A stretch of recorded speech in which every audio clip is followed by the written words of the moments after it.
दुनिया के इतिहास में आपने ऐसे अनगिनत अपराधियों की कहानियां सुनी होंगी जिन्होंने लोहे की सलाखों, ऊंची दीवारों और बंदूकधारी पहरेदारों को मात देकर जेल से फरार होने का कारनामा किया।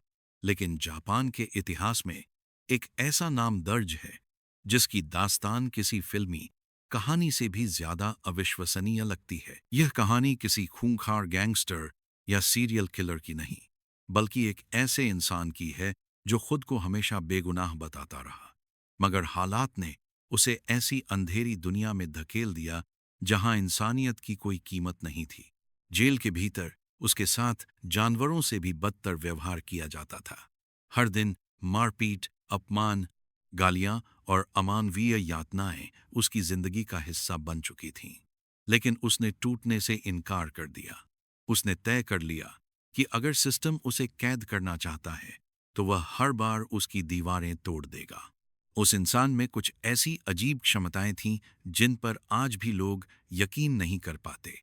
वह हथकड़ियों को ताकत से तोड़ देता था, लोहे को जंग लगाकर कमजोर कर देता था और अपने शरीर की हड्डियों को इस तरह मोड़ सकता था कि बेहद छोटी जगह से भी निकल जाए। न भारी जंजीरें उसे रोक सकीं, न तांबे की चिकनी दीवारें और न ही 24 घंटे का पहरा। वह एक बार नहीं, दो बार नहीं, बल्कि 4 बार जापान की सबसे सुरक्षित जेलों से भाग निकला। हर बार पुलिस को लगता कि इस बार उसने उसे ऐसी कोठरी में बंद किया है जहां से निकलना असंभव है, लेकिन हर बार वह उन्हें गलत साबित कर देता। उसके कारनामे इतने मशहूर हुए कि जिस जेल को अभेद्य माना जाता था, वहीं बाद में उसकी याद में संग्रहालय बना दिया गया। उस शख्स का नाम था योशिए शिरातोरी, जापान का सबसे बड़ा जेल ब्रेकर। योशिए शिरातोरी का जन्म 1907 में जापान के आओमोरी प्रांत के एक गरीब परिवार में हुआ था। बचपन से ही उसकी जिंदगी दुखों से घिरी रही। जब वह बहुत छोटा था तभी उसके पिता की मौत हो गई और कुछ समय बाद उसकी मां भी उसे छोड़कर चली गई। अकेलेपन और गरीबी ने उसे गलत रास्तों की तरफ धकेल दिया। धीरे धीरे उसे जुए की लत लग गई। परिवार वालों ने सोचा कि शादी के बाद शायद वह संभल जाएगा। उसकी शादी हुई, बच्चे हुए, लेकिन पैसों की भूख ने उसे चोरी की दुनिया में धकेल दिया। एक दिन वह अपने कुछ साथियों के साथ चोरी करने गया। चोरी के दौरान झड़प हुई और स्टोर मालिक का बेटा मारा गया। शिरातोरी उस हत्या में सीधे शामिल नहीं था, लेकिन कुछ समय बाद जब पुलिस ने उसे दूसरी चोरी में पकड़ा तो उसी हत्या का आरोप भी उसके सिर मढ़ दिया गया। उसे ओमोरी जेल में डाल दिया गया, जहां पुलिस उससे जबरन जुर्म कबूल करवाना चाहती थी। रोज यातनाएं दी जाती, घंटों पीटा जाता। आखिरकार उसने तय कर लिया कि अगर कानून उसे न्याय नहीं देगा तो वह खुद अपनी आजादी छीन लेगा। उसने महीनों तक गार्ड्स की हर हरकत पर नजर रखी। उसने समझ लिया कि पहरे के बीच 15 मिनट का छोटा सा अंतर रहता है। वही उसका मौका था। एक दिन नहाते समय उसने धातु का एक पतला तार चुरा लिया और उसे चाबी जैसा आकार दे दिया।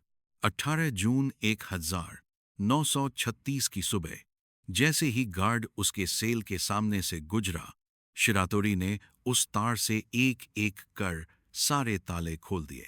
भागने से पहले उसने तकियों और कपड़ों से ऐसा नकली शरीर बनाया कि दूर से देखने पर लगे कोई आदमी सो रहा है।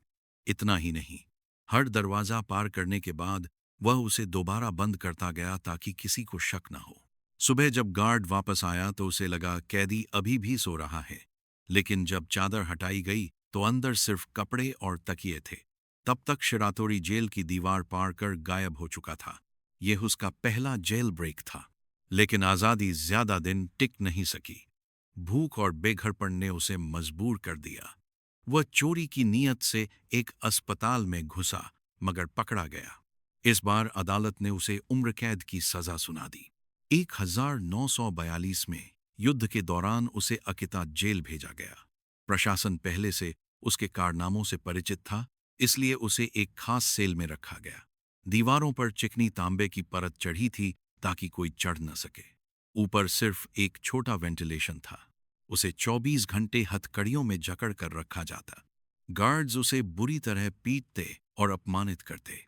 पूरे जेल में सिर्फ एक आदमी था जो उसके प्रति थोड़ा इंसानी व्यवहार रखता था, हेड गार्ड कोबायाशी।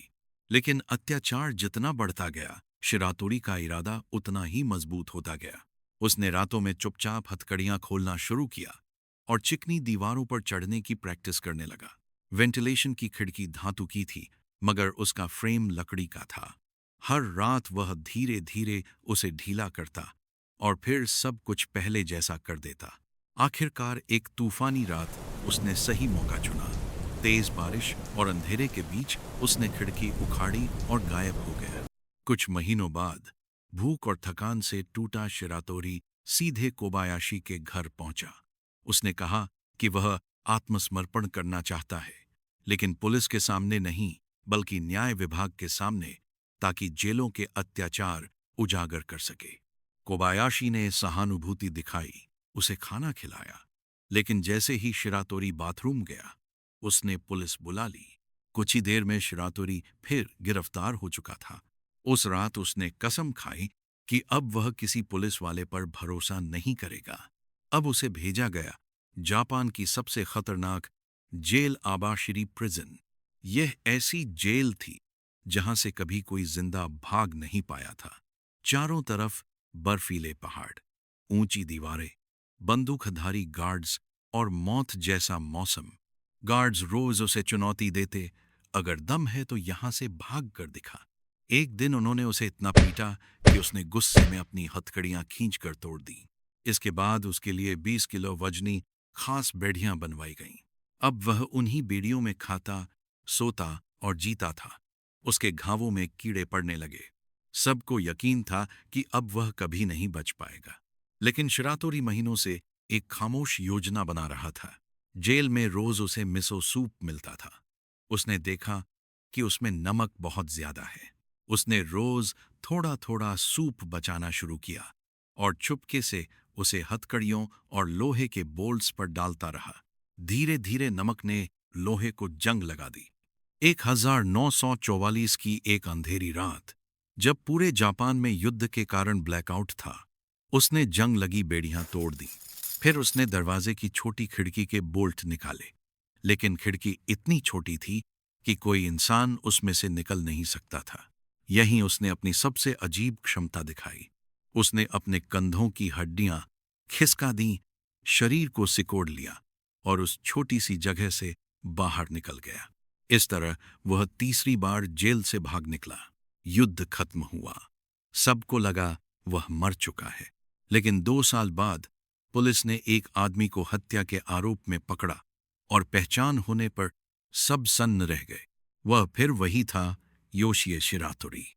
उसने बताया कि वह 2 साल तक पहाड़ों की गुफाओं में छिपकर जिंदा रहा, लेकिन अकेलेपन से टूटकर वह वापस लोगों के बीच आ गया। एक खेत में भोजन चुराते समय किसान से झड़प हुई और आत्मरक्षा में किसान की मौत हो गई। इस बार अदालत ने उसे फांसी की सजा सुनाई। अब उसे सप्पोरो जेल की ऐसी कोठरी में रखा गया जिसकी दीवारें पूरी स्टील की थीं। खिड़कियां इतनी छोटी थीं कि सिर भी बाहर ना निकल सके। बाहर 6 गार्ड तैनात रहते। गार्ड्स को लगता था कि अब शिरातोरी हार चुका है।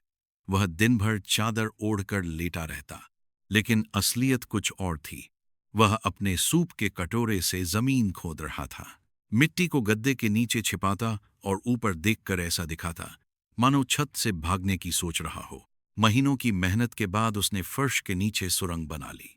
1947 की एक सुबह गार्ड्स ने चादर हटाई तो वहां सिर्फ तकिए पड़े थे। नीचे सुरंग थी और शिरातोरी चौथी बार गायब हो चुका था। अब वह भागते भागते थक चुका था।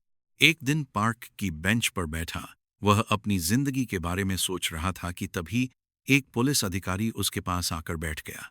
उस अधिकारी ने बिना कुछ पूछे उसे एक सिगरेट ऑफर की। युद्ध के बाद के जापान में सिगरेट बहुत कीमती चीज थी। उस छोटी सी इंसानियत ने शिरातोरी को तोड़ दिया। उसने अपनी पूरी कहानी उस अधिकारी को बता दी। किस्मत से वह अधिकारी ईमानदार निकला। उसने शिरातोरी की मदद की।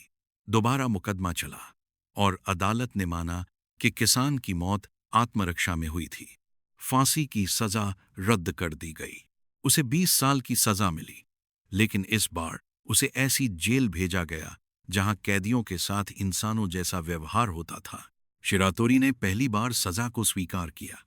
उसने भागने की कोशिश नहीं की। अच्छे व्यवहार के कारण 1961 में उसे रिहा कर दिया गया। इस बार वह जेल की दीवार फांदकर नहीं, बल्कि मुख्य दरवाजे से बाहर निकला। लेकिन बाहर उसका इंतजार एक और दर्द कर रहा था। जब वह घर पहुंचा, तब तक उसकी पत्नी की मौत हो चुकी थी। बाकी जिंदगी उसने अपनी बेटी के साथ बिताई और 1979 में दिल का दौरा पड़ने से उसकी मौत हो गई।